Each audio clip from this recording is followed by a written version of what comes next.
Hi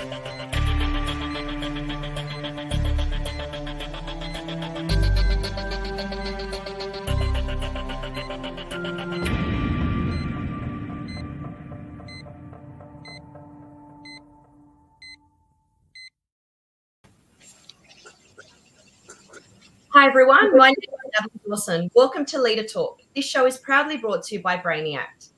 Each week we are meeting with incredible leaders from around the world to discuss all things leadership and business insights. Each person coming on this talk show has given up their valuable time for one very clear purpose: to give back to small and medium business owners.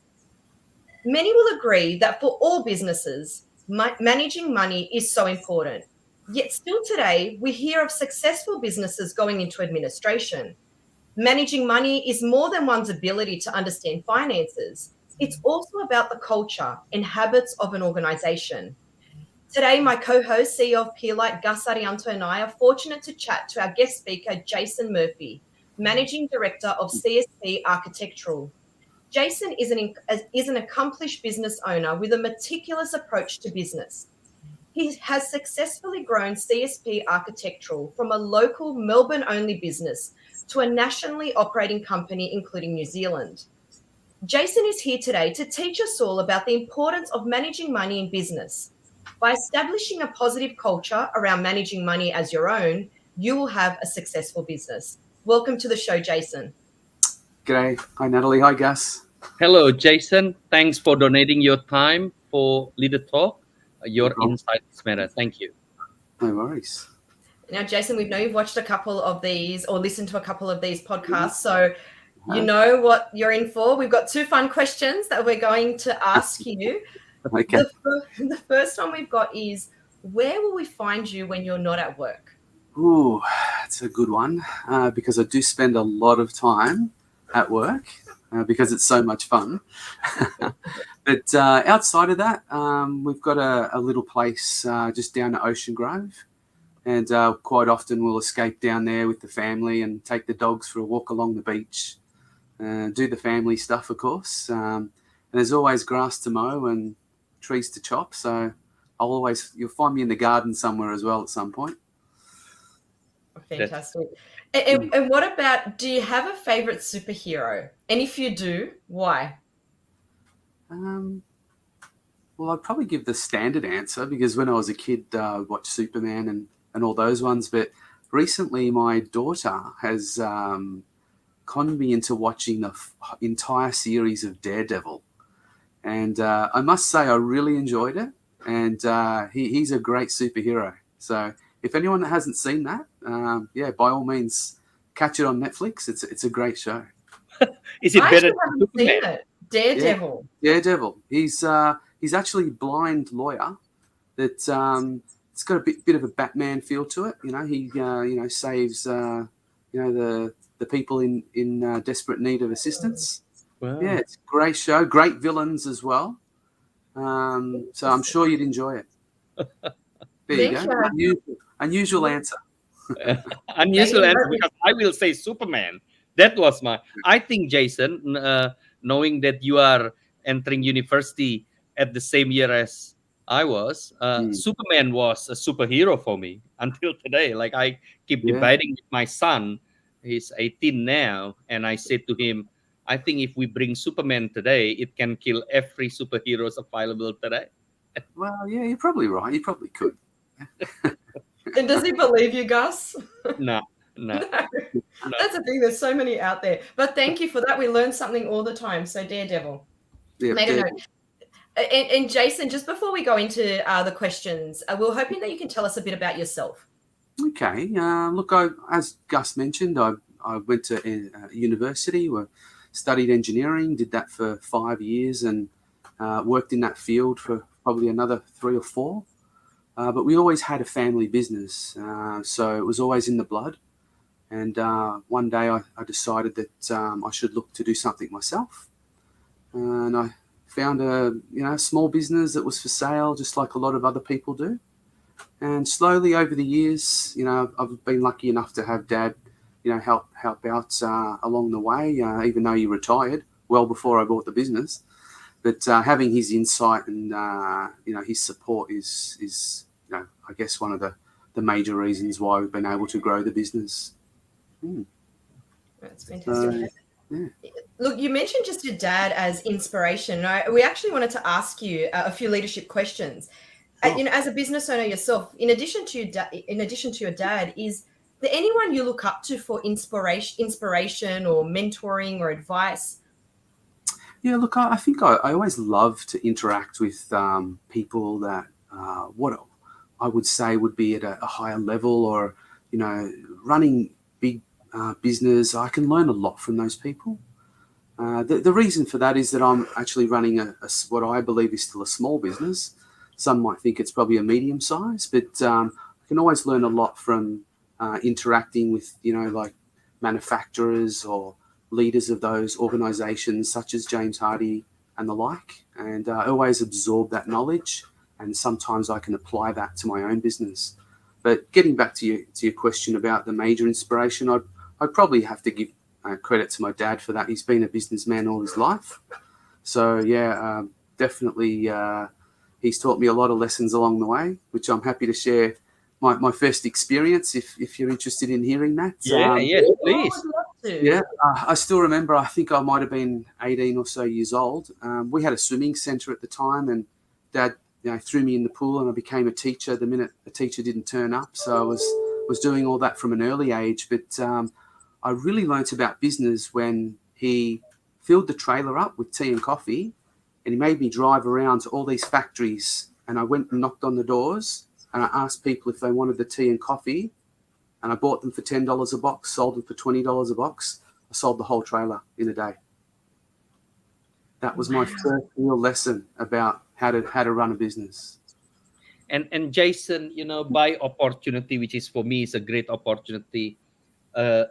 More than a decade ago, I used to look after your business from James Hardie perspective. For the audience that listening to this, I used to work for one of the global company, James Hardie, and Jason was the owner of a small back then distributor of our products.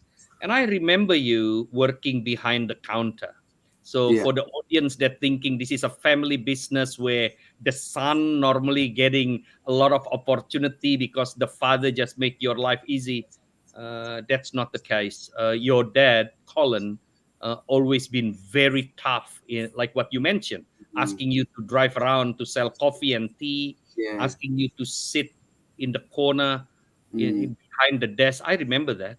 I think the real lesson out of that is that you don't need to have a whole bunch of money or a massive start to get going. Anybody can hitch up a trailer and fill it with a whole lot of tea and coffee and start knocking on doors. That's not difficult to do. So that's the real lesson there. Yes. And just out of curiosity, were you actually hesitant, Jason? Like when you, because a lot of people that want to strike out, they have great ideas, but they're often like, oh, I'm not sure if it's going to work. I mean, you just, you did that and you learnt from it. Were you like one of those? Were you hesitant at first? No, not at all. Dad used to tell me stories how when he, first started his business, he'd have to go around knocking on doors as well. So I think that was, it's in our blood to do that. So, I had no trouble to do that at all. And I was so surprised at how many people said yes. Yes, agree. And I think that's clearly one of the reason why your business is so successful today. Spanning across Australia, entering New Zealand market from a very humble beginning. And I can be very biased because I know you more than 15 years, seeing how hard you personally work in the business, to the market, knocking doors, with sometimes simplicity is a key of success. And Natalie, if you remember, this, I can't remember, was it Daniel Wood? No. Kaushal, talk about. Kaushal from Shred Hair, and Jason is the example of it. Simplicity, grow business. Yeah, you're right, Gus. We do that same philosophy to this very day.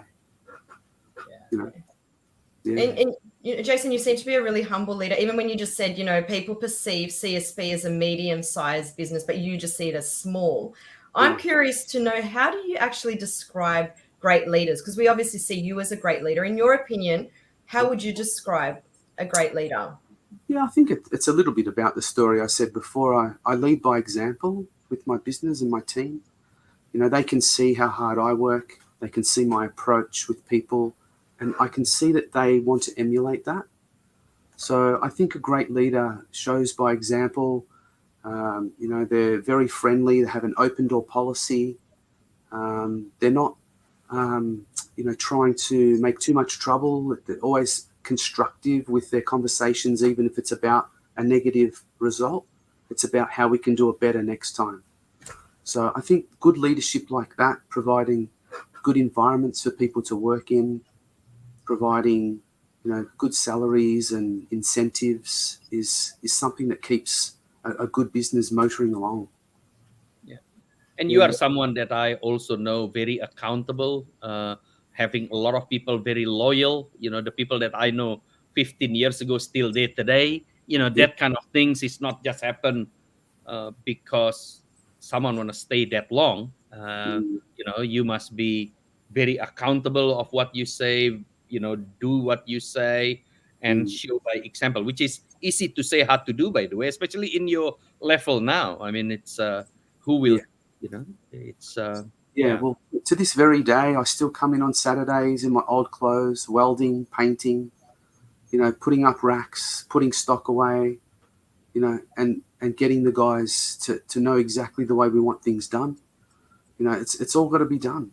And you've got to lead by example. And all of my managers do the same. They're not afraid to jump in and jump on the forklift and load a customer if it needs to be done. And that's how small business operates. Yes. And if a big business have a small business mentality in terms of the culture, they can become very successful. I'm not trying to mention other companies, but I know one other person, Natalie, which is Jason will know this person too. His name is Jerry Costa. He owned one of successful Mitre 10 store, and he always arrived in the office before everyone else. He always mop the floor as well, and that's the type of success people do. And I always impress. Jason said he look up for inspiration from the people from bigger company, corporate company, but from corporate perspective, I'm look up and learn from people like Jason. When I see him, when I see how he handle his business, I also equally learn, because I'm working representing a corporate, and Jason as a private owner company say that he learned from someone else. Isn't it funny? Yeah, it really seems like, Jason, it's you really walk the talk as a leader. Would you agree? Is that you mentioning coming in on a Saturday? I mean, you're actually showing everyone that you're doing exactly what you're telling everyone else to do. Yeah, look, I don't do that because I'm necessarily trying to prove anything to anybody, but it's the example that I set, and then you're right, people do feed off that, and they're equally motivated to do the things that the business needs, knowing that if the boss can do it, I can do it. Yes. And Gus, you did mention earlier that there's been staff that have been at CSP for a while. Jason, do you have a secret to retaining these long-term staff? Because we'd all love that. I mean, it'd make it a lot easier for everyone. I'm not sure if it's a secret. It's really just the basics. You've got to have a great place to work. If people like coming to work, it's a lot easier to get out of bed, as they say. My door's always open in my office, so there's no red tape here. You don't have to go and speak to different levels of management to get an answer. You can come in and you don't even have to knock on the door because it's open. So I think people enjoy that. It's not always about money. I give people a lot of autonomy to be able to make decisions and without micromanagement, which I couldn't do because I have about 110 people now in the business.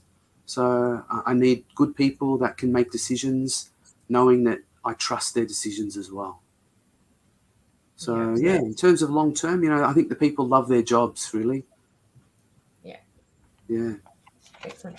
And another thing I was going, you weren't always 110 staff. You obviously started a lot smaller, as everyone does. So, when you've got this lean team, would love to know, how do you manage to get everything done? And in your instance, you scaled quite, you're huge now. I'm a business owner. I'm small. So compared to me, you are huge. So, Okay. how do you not tire everyone out when you do have this small team? Yeah. Look, you know what? It sounds like a lot of people, but I think realistically we could probably have 200 people because, like you say, people are quite often under a lot of pressure trying to get the job done. And, they're probably doing as much as two people could do. So, yeah, it's very important to be able to recognise when people are reaching those pressure points and then being able to make the necessary changes to improve that workflow. And I'm very conscious of that. So are my general managers as well, about identifying where we need to put additional resources when the time is right. But most people are working to their optimum level because wages are very high in this country. You can't afford to have, too many people. You've got to try and get the most that you can. And that's about being smart with your money, which is very important. Before we mentioned about, you don't necessarily need to be, saving every dollar along the way, okay, or not enjoying life or enjoying things, but you've got to spend your money wisely, and that also, is across your staff and your business right the whole way through. Yeah.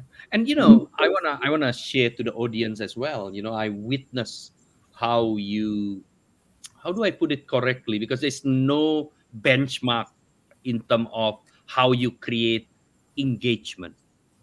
There's people that I read in one of the book that if you want to create engagement within your business, it has to be deeper than giving an ice cream. A lot of corporate wrong, thinking that if you give your staff an ice cream daily, that engagement actually happen. Well, I saw it firsthand where you, long time ago, I'm not sure whether that still happen or not, creating a fun poker night, for example, with a pizza and with a minimum 20 cents bets and stuff, right? Like it's just a fun engage where people all understand that engagement can start with something simple where the boss actually enjoying it as well, not hey everyone eat pizza, but I'm going to the most expensive steak restaurant. Yeah, look, I think that our guys do that quite regularly, actually. They always hang around for a bit of a chat and banter. Sometimes we'll play cards. Other times we'll just to get together. We've got a table tennis table here as well. So it's a good way just to relax, and it's not always talking about work either. I think that's also a good reason why we've got longevity in our business, providing that environment. Yeah, and less than 15 years ago, you were this small business, and we see you now no longer small. So we're going to say medium business. Okay. I'd love to know, how do you keep motivating yourself? Because we all start off small, and it's kind of like it's hard to see, where it's leading towards. But you're a success story, really. So how do you keep motivating yourself to it's a good grow question. and keep going? Yeah, it's a good question. I think it's from the roots, obviously, that we spoke of earlier. Always been in business, but when I come to work, I don't feel like I'm coming to work. I actually enjoy what I do. I would probably work longer if I could, but you've got that work-life balance to try to keep nice and even. So, but yeah, I don't feel like I'm coming to work to slog it out. That's for sure. And I don't really need motivation to come to work because I love it. And I think that also helps for the business to grow. And yeah, I've been growing this business ever since the day we started. We started off with 5 people. So each and every year it's just grown and grown and grown. Yes. Yeah. And by the way, when we talk about balance, I want to make sure that this is not taken out of context. Sometimes when people that representing business say, I love my work, then it can mean it's not balanced. This is the guy that have a lot of balance with his family. And when you love your work, you go home with passion. When you hate your work, even if you work only 3 hours, you go home with problem, right? And I keep saying to a lot of people, hey, before we talking about balance, you might need to sort out whether you love what you do or not, because whether you work for 1 hour or 3 hours or 5 hours or 50 hours, if you don't like what you do, it's just like asking my son to eat vegetables. You know, this whole discussion reminds me, we had Tony Di Domenico on, and I had asked him about managing work-life balance. And he said, when you're passionate about your job or your business, there's no work-life balance, because you're so passionate. It's not work. It's everything. And it sounds like that's exactly what CSP Architectural is for you, Jason. Yeah, absolutely. I agree. Yeah. Yeah, definitely. Great. And another thing I did want to ask you before we move on to the next section is, just from a business owner's perspective, the do's and don'ts of running a successful team in business. You've done it. So we'd love to know, are there some tips or tricks you can give everyone listening out there? A few do's, a few don'ts that we should definitely stay clear of? Yeah. I think the do's are to be kind and considerate to your clients, to your staff. It's really basic stuff. Always be constructive with any situation. That'll always help you to grow. I like the theory about reinvestment back into your business. So if you can, find ways to reinvest so that you're not necessarily wasting money on leasing something. You might decide to purchase that item. Okay, and that will help lower your costs in the long run. Okay, so in terms of do's, there's probably a lot of them, but the basics are, if you're employing staff, make sure they're happy. If they're happy, they're going to make you money. The don'ts are probably poor communication, not engaging with your staff or delegating the right tasks to them, making sure that they've got the interests of your business at heart. That's very important. A lot of people in this business, they do treat the business like it's their own, and that makes me very proud. And they're such wonderful people, and I can see each and every day they're coming to work and they really want it to be successful. And I think that's a sign of things to do in your business. And it's funny when that question is raised by Natalie. What's the do and the don'ts? Yeah. People might want to hear a very sophisticated answer. And your first comment, be kind and be kind and considerate. You don't have to go to university, right? Yeah. Bringing a successful business owner that said to us, be kind and considerate. Is it easy to be constantly doing that, Jason? Be kind and considerate, especially when for you it's your own money. For you, it's your life and business that you build. Yeah. And kind have some. Is it difficult to be constantly? I don't believe it is. It's just in my nature to be like that. One of our employees had an unfortunate car accident yesterday, and he thought I was going to be really angry with him. But my first message to him was, how are you? Are you okay? All I care about is you and, the other person in the other car. That's the important thing. We have insurance. We can fix cars, okay, but we can't fix people. Okay, so for me, it's about, even when there's a negative situation, it's about being kind and considerate. Yes. Every time. And I believe in that as well, because like what you said before, happy staff, happy business. Yeah. And yet a lot of people taking it wrong, So Natalie, Natalie is my staff at my kebab shop. This Natalie Dawson, sometimes I get angry. So maybe after this podcast, I need to be more kind and considerate to Natalie when she come late to work. Well, look, you can always tell people that they're not doing something properly and it's the way that you put it across to them. Yes. Okay, and if you put it away in a way that is constructive, to say, hey Natalie, look, I know you were late today, but tomorrow probably really need you to be here a little bit earlier because we've got, you know, A, B, C, and D happening. You know, and that way the message got across. And, you know, if she's late again, then you need to sit down again and say, look, you know, we had a chat about it, late again, you know, how can we fix this together? Yeah. Okay, and get them involved, integrated into the conversation and the solution. Okay, and that's a really good way for you to even get better as a manager and owner if you can teach your people how to problem solve before that problem gets to you. Yes. That's very important. Very important. I reckon Natalie will send you a resume tomorrow. Listening the way you. Very kind. You sound like a wonderful boss, wonderful leader. And how about me, Natalie? Yeah, you're good too, Gus, but Jason's very kind. I'm joking. You're wonderful too. But Jason, you touched on something really important in addition to kindness, and it was a really good thing that you pointed out, Gus. Communication, you mentioned, Jason, is key. And sometimes when you run businesses, you, as the leader, you are so busy doing everything that you often forget those things. When you say communication, how can you give us any tips on how to do that without it actually taking, you know, a lot of time? Are there some, is it just a weekly email or, you know, a meeting? What would you suggest? Yeah, look, I think that the most important thing is that whether you've got someone that's the general manager of your business or someone that's just a cleaner, it's so important that if you get an opportunity to say hello, you might be just passing by.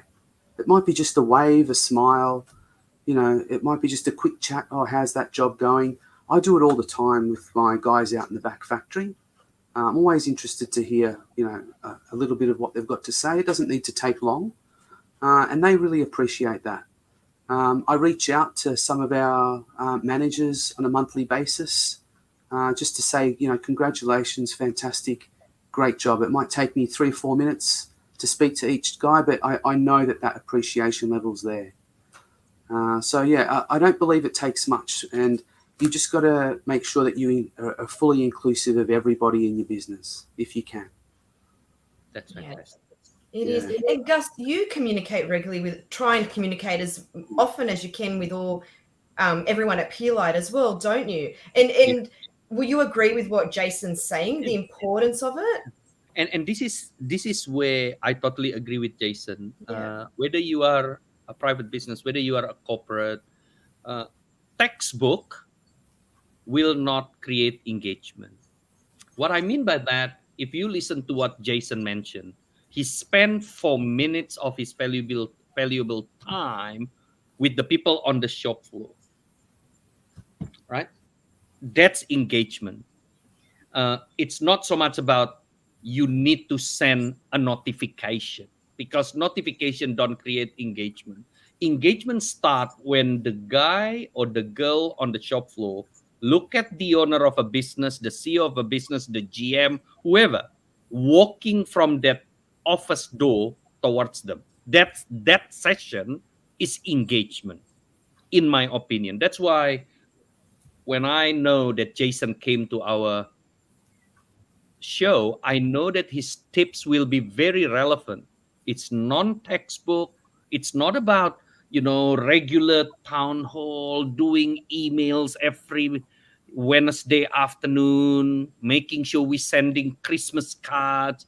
That's exactly what I mentioned. This is my belief. This is my personal opinion. So for the audience that have a difference in understanding this, I'm saying it from my experience. Engagement start when the people can see your effort. Letters that is sent by your PA to your staff will not create engagement. And that's what I do all the time. I make sure every day that I will be talking to different people in different part of the business and showing my face like this. Yeah.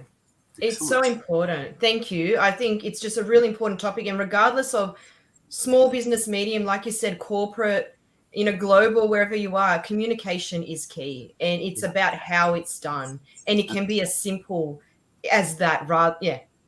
doing it Yeah. yourself, the 4 minutes. Mhm.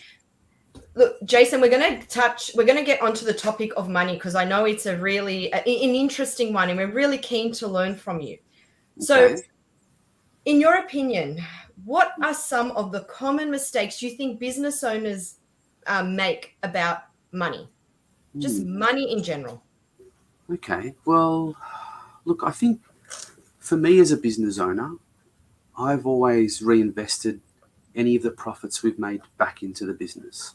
So whether that be stock so that you can sell more product, or purchasing buildings so that you can reduce your outgoings in terms of rent, etc. I've even, looked at little things as well. I mean, there's some examples I can give you, like the phone system.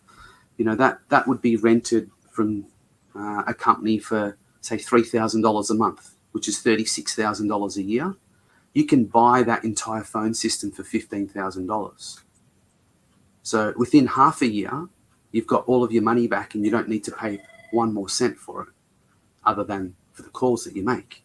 So that to me is about being very wise with your money, spending your money wisely. So there's a lot of examples where businesses can do that. I know that, you can lease all sorts of things that are way cheaper just to buy them and go on to service contracts for. There's all sorts of things like internet service as well, where you can really cut your costs if you shop around. So all of those little things for small business are very important because they need to save every dollar they can. And Jason, can I just ask you a question on that? How do you learn that though? Because when you small, to be honest, even when you large, you get all advices coming, it's good for your tax, this, that, blah, blah, blah. Yeah. How do you do your homework? Yeah. How do you learn all this? Because money is more than just trying to manage your controllable expenses. It's there is a culture, a discipline, and a knowledge. Yes. What's your advice around that? Okay. So it's very simple. If you can afford to buy it, buy it. It's always going to be cheaper than any tax advantage out of a lease. Okay. I can give you a quick example. If you lease a car, it'll cost you $15,000 a year to lease it. Okay, of which after a period of time you have to give the car back. So let's do it over 5 years. So that car is going to cost $15,000 for 3 years, say $45,000. Okay, I can buy that car for $50,000. I can sell it after 3 years for $25,000. Okay, so that means the car's only cost me $7,000 a year instead of $15,000. Okay, there's a very, very good example how the tax advantage for you is nowhere near as good as $8,000. Okay, I know it's a pretty broad example and it's a quick one, but that's where my advice is: if you can buy it, then buy it. It'll always work out cheaper. And so, why, Jason, if I can be a devil advocate, a lot of business don't do that. Not forget about business. People lease the car instead of buying it. Yeah, they do that because it's an easier solution. Because the people that do all the lease agreements, they manage everything for you, but it costs you. It costs you money. Yes, Okay. and this is the thing that we need to mention. Yeah. The reality is, being comfortable will cost money. Exactly. Like you can't. You've simply got to work a little bit harder. You've got to work a little bit harder, okay? But there are savings to be made in every business, no matter how small. Yeah. I could walk into any business and I could save them money without them losing 1 second of productivity.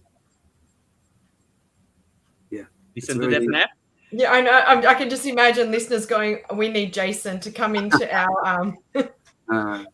What else, our Jason? business. What else? What else? The common mistake. So that's one. Sorry, I cut you off before. That's Is there okay. any other common mistakes in your opinion? That Look, I think people get comfortable as well in their business, and they forget that they can continue to grow the business. They might be, at a level where they're happy to make a certain amount of money, and they don't think outside the square. I do think outside the square a lot. I'm always trying to innovate find better ways to do things. I'm always trying to increase my asset portfolio, and that's my main driver. So I would much prefer that, if our business was renting a building somewhere, that I'd look for an asset to buy. Okay, because I know then that my costs would be lowering whilst the building's appreciating.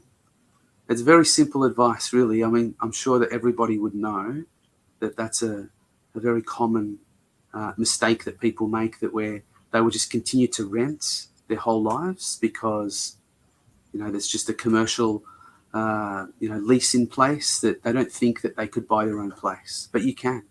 Everybody can. Yeah, and Jason, I've heard, and there'll be people listening out there now where, we've heard time equals money, and so they need to outsource. They can't do it internally, like whether it's leasing a car, printers, all different things. What would be your advice to them when they're going, oh, but I just don't have the time, so I can't look at doing it internally? Is there any advice you can give them? Yeah, I think I'd initially ask them, what is it that they're really trying to achieve, and what don't they have the time to do? And if it's a significant saving, why wouldn't we be able to find that time to fix that problem? Yeah. If it was a minor thing, then maybe you could overlook it, or it's just part of the business. We need this, we have to spend this money. Okay, but most of the time there's a faster, cheaper, better way to do things. And cheaper doesn't necessarily mean, lower quality either. Okay, you got to be smart with your money, especially when you're a small business. You don't have the, ability to be able to, make too many mistakes. That's for sure. Yeah. And I think the things that I keep thinking when you talk about this, Jason,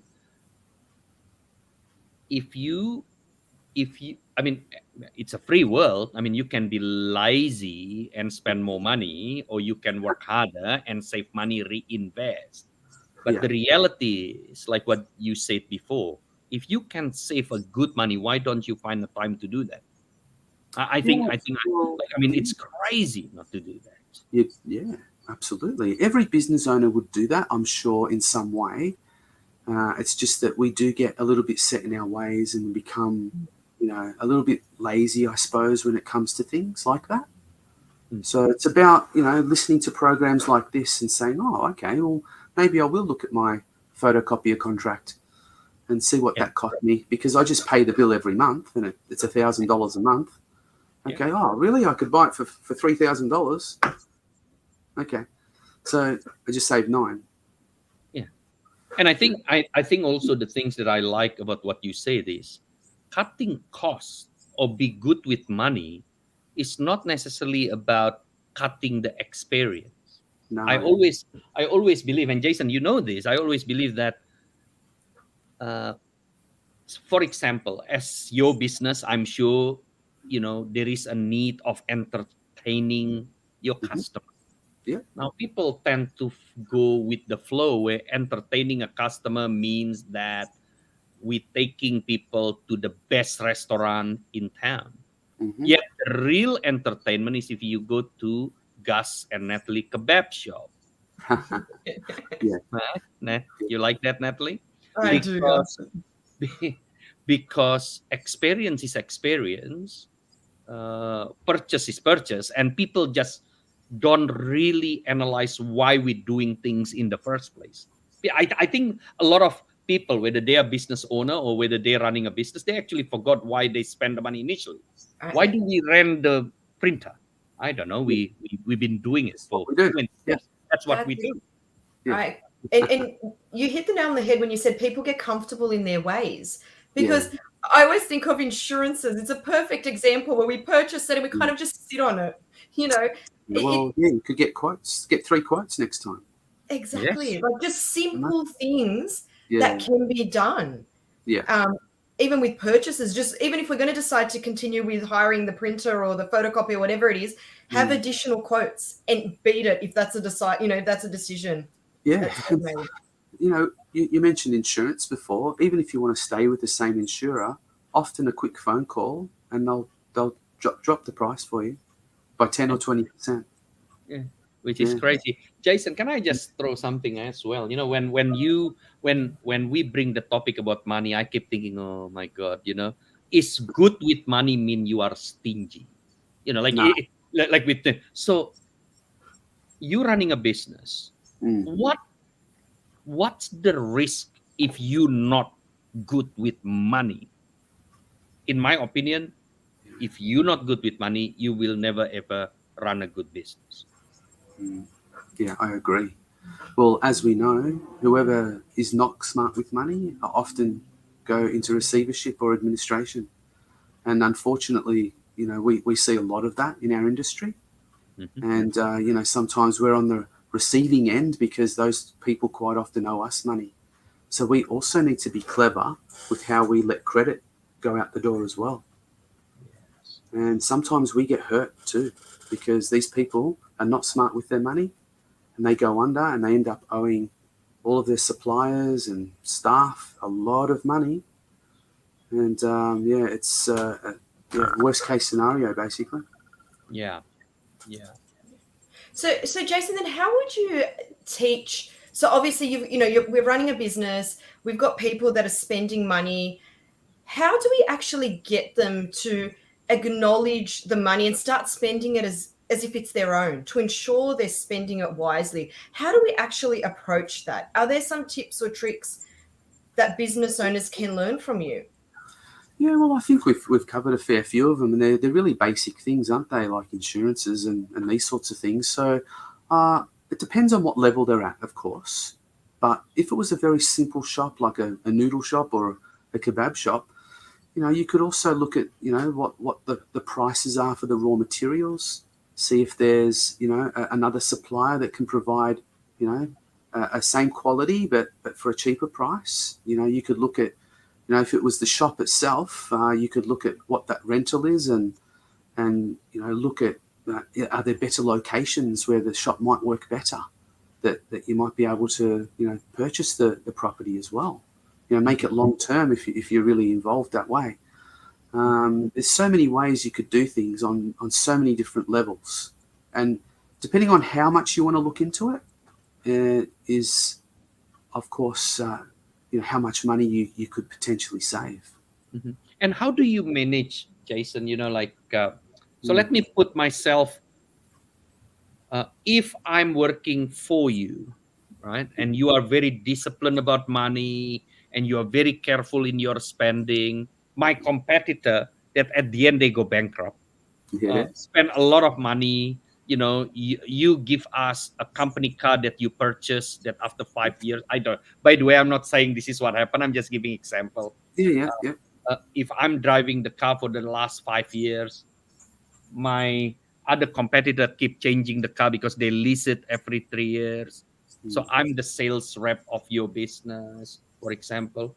How do you sell the discipline about money to your team when outside there is a lot of people that spending money like there's no tomorrow?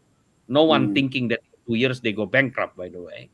You know, Right. because people tend to look for the grass is greener until the grass burn, and then they say, "Oh shit, the grass is burned." How do you manage the team expectation? Look, I think that you know, if you're talking about the big boys that spend a lot of money on entertainment and have fancy cars, you know, I quite often say that is that those guys quite often have large overheads as well.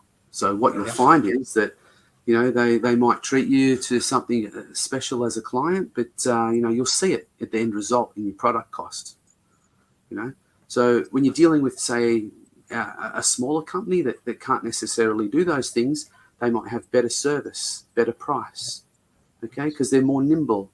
They're a smaller unit, okay, and that's probably where CSP fits in. We're a much smaller business than most, and we're able to do things faster, quicker, and smarter, and cheaper.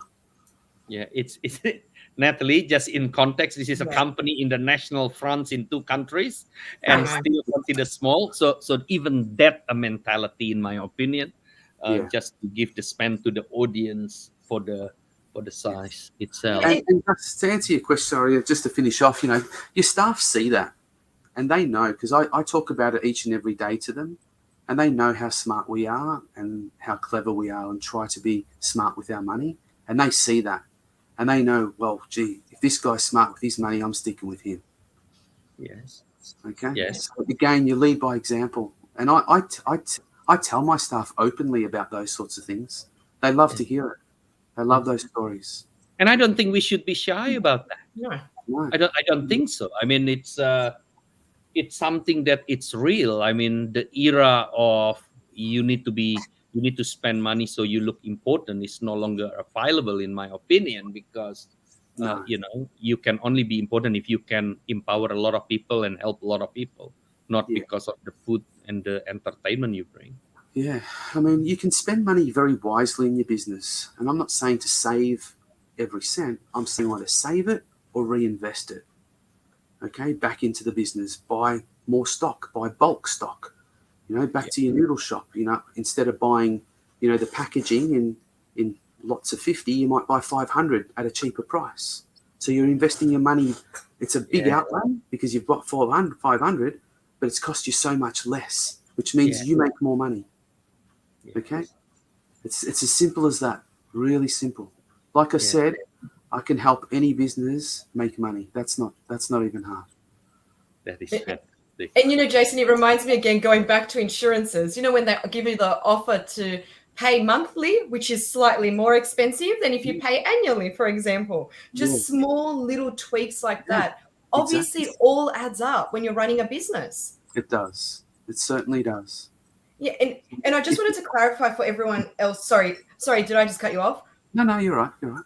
I was going to say, you mentioned, the big boys spending a lot on their clients and stuff. That's not to say don't spend on clients, right? No, I just want to clarify for anyone that goes, oh, maybe I should, not spend. That's incorrect. But we're just saying be smart about it. So can you give us an example of... I think Gus said it perfectly before. Instead of going to, Crown Casino or something, I might go down to Natalie and Gus's kebab shop and, and enjoy the atmosphere, or it could be something as simple as that. You don't need to go to the top shelf, but customers know when you're looking after them.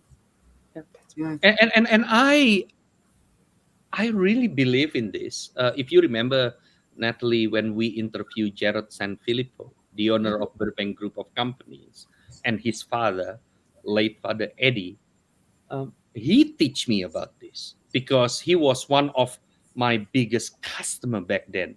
He's probably in the top 5 largest builder in Australia. And I remember at one of the restaurant, I actually said to him, this is long time ago, almost more than 15 years ago. I said, Eddie, why don't you choose the most expensive wine in here?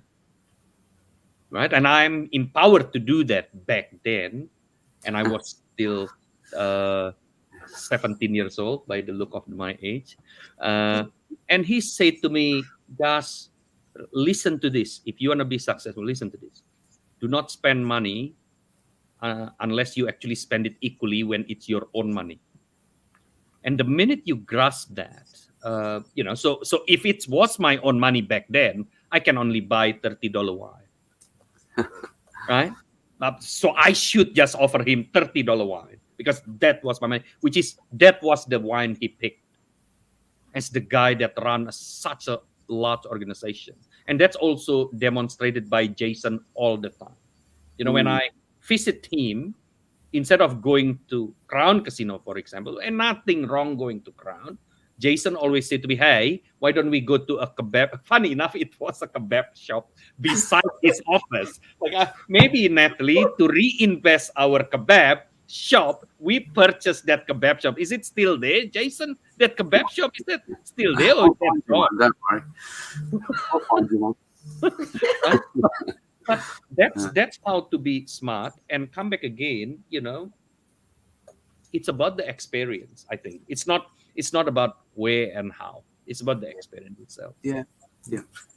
And it doesn't. Do you think, Jason, for those people, obviously you're really humble, and for those people listening out there and they are spending a crazy amount, they can stop that, right? It's not something they go, oh, I've been doing it for so long, I'll just continue. They just actually have to take that step back and be wise about it. Would you agree? Yeah, I think a lot of companies did that, especially, around that pre-COVID time, people really backed off and they found other ways to do things. And they probably thought to themselves, wow, we've just saved a whole bunch of money and, we can use that money now to maybe invest into some other marketing type analysis. So, there's plenty of ways that you can do things. You don't have to, go to the top shelf. You can do somewhere in the middle and still be able to impress your client or keep them on side. But it has to come from the very top. Yeah, I think so. Yeah, if the top do not have the discipline and the culture of looking after the money, and it's funny, isn't it funny? Am I the only one here, Natalie? When we talk about money, it's just hard to explain because we want to be seen like we're not stingy. Yet what we talk about is nothing about whether you're stingy or not. What we're talking about is business related to money. In the absence of money, you can't run a business. Full stop. And I think working within your means as well. I mean, for a small company or a medium-sized business, they might not be able to do the big stuff that some of the bigger players do. So as long as you understand where you're at, then working within those means or a set budget, you'll be able to achieve everything that the other guys do, just within the scale that you are. Yeah, and even playing to your strengths, isn't it? Work out what the strengths are and play to those. Yeah, look, it's great. I'm just looking at time, and there's something that we wanted to touch base on about change, because obviously businesses have to be agile. Change equals money. It requires money. Are there any strategies you have for keeping up with business changes in today's world without actually breaking, your back pocket or costing a lot? Yeah, well, I think a lot about how the internet has changed so many businesses.